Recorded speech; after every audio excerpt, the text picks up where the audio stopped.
Bapak Ibu semuanya, kalau lihat foto di sini kelihatan kita rukun, gandeng-gandengan.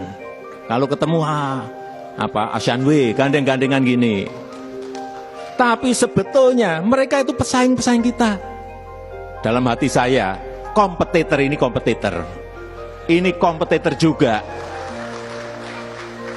Jangan seneng gandeng-gandengan gini. Karena mereka itu kompetitor. Mungkin selama ini, kita terlalu terlena oleh negara Singapura. Kita menganggap Singapura hanya tempat liburan eksklusif bagi masyarakat Indonesia. Bahkan mungkin, beberapa orang di antara teman-teman ada yang menganggap, Singapura adalah sebuah kota bukan negara. Kota yang dibilang Indonesia tapi bukan, dibilang luar negeri juga sepertinya terlalu dekat. Di masa presiden sebelum Jokowi, Singapura diperlakukan layaknya anak bawang. Pemerintah kita seakan lost dalam melakukan praktik bisnis dengan Singapura. Kebijakan-kebijakan yang dibuat tidak terrealisasi dengan baik dan cenderung diabaikan. Akibatnya, negeri singa tersebut tanpa disadari, sudah menancapkan cakarnya yang sangat tajam di Indonesia. Sekarang baru kita sadar, ternyata Singapura itu bukan pintar atau cerdas, melainkan cerdik.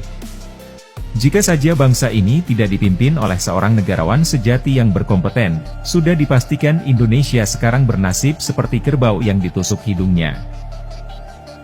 Oleh sebab itu, saat itu saya sampaikan pada para menteri, kita harus berani merubah ini, mereformasi struktural kita, agar hal-hal yang membahayakan ekonomi makro kita ini bisa kita lakukan, termasuk urusan SBN.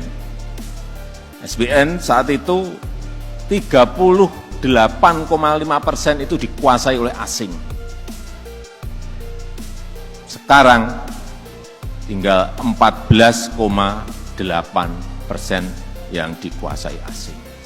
Karena kalau masih dikuasai asing, begitu goyah sedikit makro kita, keluar berbondong-bondong, goyah pasti kurs kita. Ini upaya-upaya yang kita lakukan. Banyak kebijakan yang selama ini sangat merugikan Indonesia. Di antaranya, menarik konglomerat warga negara Indonesia untuk menyimpan dananya di Singapura, tanpa melihat asal-usul dana tersebut. Memperdaya Indonesia dengan tradisi ekspor-impor barang yang konsep keuntungannya tidak masuk akal bagi Indonesia. Memonopoli pelabuhan di Selat Malaka. Menguasai ruang udara Indonesia selama berpuluh tahun, dan masih banyak lagi. Ketika Jokowi merombak kebijakan, serta mengoreksi kebijakan yang lama, semua yang terlihat samar-samar akhirnya terbongkar. Ternyata banyak sekali praktik manipulatif yang dilakukan para oknum mafia Indonesia Singapura terhadap Indonesia. Mengelus raksasa yang tertidur sudah menjadi kebiasaan, dan senyum yang manis hanya untuk mengelabuhi. Yang pertama adalah Singapura. Sekali lagi saya katakan ya, saya nggak yakin ini uangnya Singapura ini. Ini Singapura ini mungkin sebagian besar uang orang Indonesia nih. Dan sebagian lagi Singapura dijadikan hub. Saya lagi mencari formulasi bagaimana caranya agar kita bisa deteksi uang-uang warga negara Indonesia yang ditaruh di sana. Membalikan keadaan tentu tidak semudah membalikan telapak tangan. Kerja keras dan upaya yang dilakukan Jokowi beserta jajarannya, bukan berarti mulus tanpa hambatan. Karena yang kita hadapi adalah Singapura, negara dengan kecerdikan luar biasa. Singapura sangat mungkin tersenyum di depan kita, tapi di belakang, mereka pasti menyusun strategi untuk mengamankan aset-aset mereka. Aset-aset yang selama ini menjadi andalan devisa, yang sebagiannya akan diambil alih oleh Indonesia.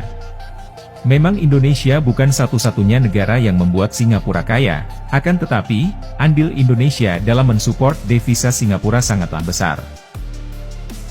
Last week I was in Indonesia. I met President Jokowi.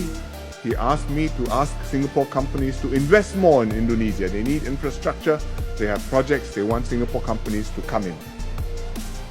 We are already Indonesia's biggest foreign investor. They are 50 times bigger than us, 250 million people. From time to time they remind us of that. But to make investments, to help with their economy, they think, well, this little guy, he can make a contribution, he can help us. That's not bad.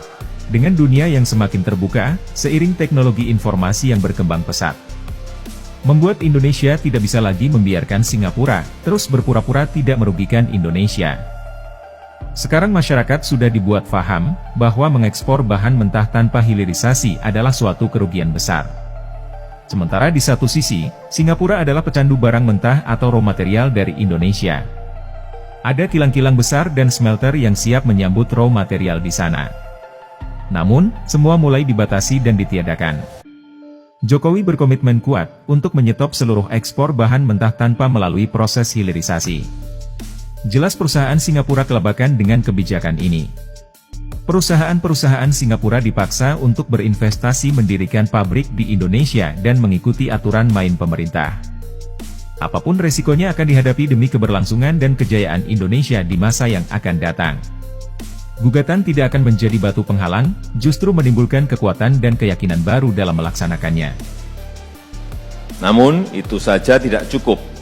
Kita harus menjamin dan meningkatkan nilai tambah. Ini nilai tambah ini penting sekali. Nilai tambah yang maksimal untuk kepentingan nasional kita, untuk kepentingan dalam negeri kita, untuk kepentingan rakyat kita. Itulah mengapa kepemilikan beberapa perusahaan asing kita ambil alih. Dan lebih dari itu yang paling penting adalah hilirisasi besar-besaran. Tidak bisa lagi kita mengekspor dalam bentuk raw material, dalam bentuk bahan mentah yang tidak memiliki nilai tambah. Kita dapat uang dari situ ya, kita dapat income dari situ ya, tapi nilai tambahnya itu yang kita inginkan.